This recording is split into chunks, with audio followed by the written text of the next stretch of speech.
Hello दोस्तों, कैसे हैं आप लोग। आशा करते हैं कि अच्छे होंगे। आज हम पढ़ने वाले हैं त्रिकोणमिति प्रश्नावली 8.1 का क्वेश्चन नंबर 4 से स्टार्ट करेंगे। इसके पहले भी मैंने एक वीडियो बना रखा है जिसमें हमने त्रिकोणमिति फार्मूला को बहुत ही डिटेल से समझाया है और साथ ही साथ 1 से 3 तक क्वेश्चन भी किया है। तो चलिए क्वेश्चन नंबर 4 स्टार्ट करते हैं। यहाँ पे दिया गया है, यदि 15 काटे बराबर 8 हो तो साइन ए और सेक ए का मान ज्ञात कीजिए। यहाँ पे हम एक त्रिभुज बना लेते हैं एबीसी। ये जो सबसे बड़ी भुजा दिख रही है इसको हम वो क्या बोलते हैं, कर्ण। सबसे बड़ी भुजा को हम हमेशा क्या बोलेंगे, कर्ण। ये जो कोण है, कोण के सामने वाली भुजा हमेशा क्या होती है, लंब। और बाकी जो बच रही है इसको हम क्या बोलेंगे, आधार। यहां तक क्लियर है। यहाँ पे दिया गया है 15 काट ए बराबर 8। यहाँ पे लिखते हैं 15 काट ए बराबर 8। यहाँ पे 15 गुणा में है तो उधर जाएगा, किस में होगा, भाग में। तो ये क्या हो जाएगा, काट ए बराबर 8/15 हो जाएगा। तो काट ए होता क्या है, काट ए आधार बटे लंब। तो यहां पे लिखेंगे आधार बटे लंब। आधार 8 दिया गया है, यहां क्या लिख लेंगे, 8। और लंब कितना दिया गया है, 15। तो यहाँ पे कितना लिखेंगे, 15। और कर्ण कितना दिया है, कर्ण नहीं दिया गया है। कर्ण निकालने के लिए हम पाइथागोरस प्रमेय लगाएंगे। तो पाइथागोरस प्रमेय होता क्या है, कर्ण का स्क्वायर। यहां पे लिख लेते हैं पाइथागोरस प्रमेय, गोरस प्रमेय। तो पाइथागोरस प्रमेय क्या होता है, कर्ण का स्क्वायर, कर्ण का स्क्वायर बराबर लंब का स्क्वायर और प्लस आधार का स्क्वायर। ये हमारा पाइथागोरस प्रमेय का फार्मूला है। तो यहाँ पे कर्ण कितना दिया गया है, कर्ण नहीं दिया गया है। तो हम क्या करेंगे, कर्ण को ऐसे उतार लेंगे। कर्ण का स्क्वायर बराबर, यहाँ पे लंब है, लंब कितना दिया गया है, 15। यहाँ पे 15 लिखेंगे, स्क्वायर लगा तो यहाँ पर भी हम स्क्वायर लगा देंगे। यहाँ पे प्लस है, प्लस लगाएंगे। आधार कितना दिया गया है, आधार 8 दिया गया है। तो यहाँ पे 8 लिखेंगे और स्क्वायर लगा तो यहाँ पर भी हम स्क्वायर लगा देंगे। यहाँ पे कर्ण का स्क्वायर बराबर, यहाँ पे है 15 का स्क्वायर। 15 का स्क्वायर मतलब होता है 15 गुणे 15। तो 15 गुणे 15 क्या होगा, 15 15 में 225।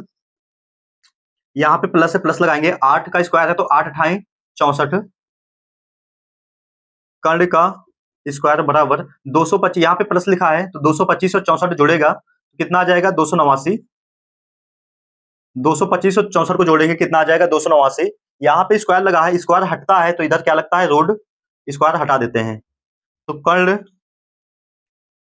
कर्ण कितना आ जाएगा, 289। 289 17 का वर्ग है तो कर्ण कितना आ गया, 17। तो यहाँ पे हम लिख देते हैं 17। ठीक है, यहां तक क्लियर है। अब हम साइन ए और सेक ए का मान मुझे निकालना है। तो साइन ए, साइन ए होता क्या है, साइन ए, साइन ए क्या होता है, लंब बटे कर्ण, लंब बटे कर्ण। यहाँ पे लंब कितना दिया गया है, 15। यहाँ पे 15 लिखेंगे और कर्ण कितना दिया गया है, 17। यहाँ पे 17 लिखेंगे। ये आ गया हमारा आंसर। अब मुझे निकालना है सेके। तो सेके, सेके होता क्या है, सेके, यहाँ पे सेके क्या होता है, कर्ण बटे आधार। तो यहाँ पे लिखेंगे कर्ण बटे आधार। कर्ण कितना दिया गया है, 17। यहाँ 17 लिखेंगे। आधार कितना दिया गया है, 8। यहाँ पे 8 लिखेंगे। ये आ गया हमारा आंसर। अगला क्वेश्चन देखते हैं, क्वेश्चन नंबर 5। क्वेश्चन नंबर 5 देखते हैं। यदि सेक थीटा 13/12 हो तो अन्य सभी त्रिकोणमितीय अनुपात परिकलित कीजिए। यहाँ पे सेक थीटा दिया गया है, अन्य 5 त्रिकोणमितीय अनुपात मुझे निकालना है। टोटल त्रिकोणमितीय अनुपात कितने होते हैं, 6 होते हैं, 3 3 6। हमें निकालना है साइन थीटा का मान निकालना है, कास थीटा का मान निकालना है, टेन थीटा का मान निकालना है, कासेक थीटा का मान निकालना है। सेक थीटा का मान दिया गया है तो सेक थीटा का मान मुझे नहीं निकालना है और कार्ड थीटा का मान मुझे निकालना है। तो चलिए यहाँ पे एक हम त्रिभुज बना लेते हैं एबीसी। ये थीटा है। हम लोग जानते हैं कि सबसे सबसे बड़ी भुजा है, इसको हम हमेशा क्या बोलते हैं, कर्ण। सबसे बड़ी भुजा को हम हमेशा क्या बोलेंगे, कर्ण। ये जो कोण है, कोण के सामने वाली भुजा हमेशा क्या होती है, लंब। और बाकी बाकी ये जो बच रहा है इसको हम हमेशा क्या बोलेंगे, आधार, सबसे बड़ी भुजा को कर्ण, कोण के सामने वाली भुजा को लंब, और एक जो बच रहा है इसको हम क्या बोलेंगे, आधार। यहाँ पे दिया गया है सेक थीटा 13/12 दिया गया है, तो यहाँ पे हम लिख लेते हैं सेक थीटा 13/12। तो सेक थीटा होता क्या है, हम जानते हैं कि सेक थीटा कर्ण बटे आधार होता है, तो यहाँ पे हम लिख लेते हैं कर्ण बटे आधार। यहाँ पे कर्ण कितना दिया गया है, 13 दिया गया है, तो यहाँ पे कर्ण हम कितना लिख देंगे, 13, और आधार कितना दिया गया है, 12, तो यहाँ पे हम लिख लेंगे 12। लंब का मान नहीं दिया गया है, लंब का मान निकालने के लिए हम पाइथागोरस प्रमेय का लगाएंगे। तो पाइथागोरस प्रमेय होता क्या है, चलिए देखते हैं, यहाँ पे लिख लेते हैं पाइथागोरस प्रमेय। पाइथागोरस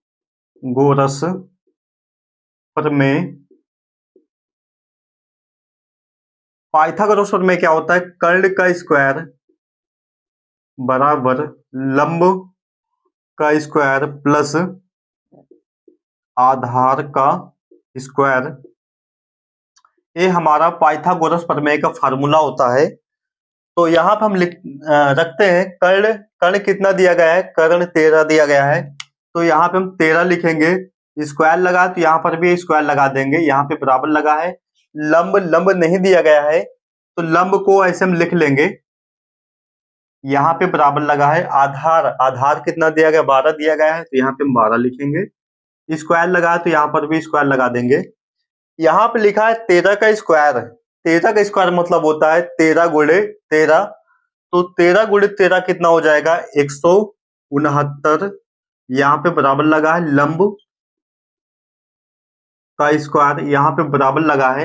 ऐसे 12 का भी स्क्वायर लगा है, तो 12 का स्क्वायर भी क्या हो जाएगा, 12 गुणे 12, तो 12 बराबर में कितना हो जाएगा, 144 हो जाएगा। यहाँ पे 169 है, यहाँ पे 144 प्लस में है, और बराबर किधर आएगा तो के किस में हो जाएगा, माइनस का 144। इधर क्या बचेगा, लंब का स्क्वायर। 169 में से 144 घटाएंगे कितना आ जाएगा, 25। इधर क्या बचेगा, लंब का स्क्वायर। स्क्वायर इधर आएगा तो हमेशा क्या होता है, रूट के रूप में आता है, तो स्क्वायर यहाँ पे हटा देते हैं, इधर क्या लग जाएगा, रूट लग जाएगा।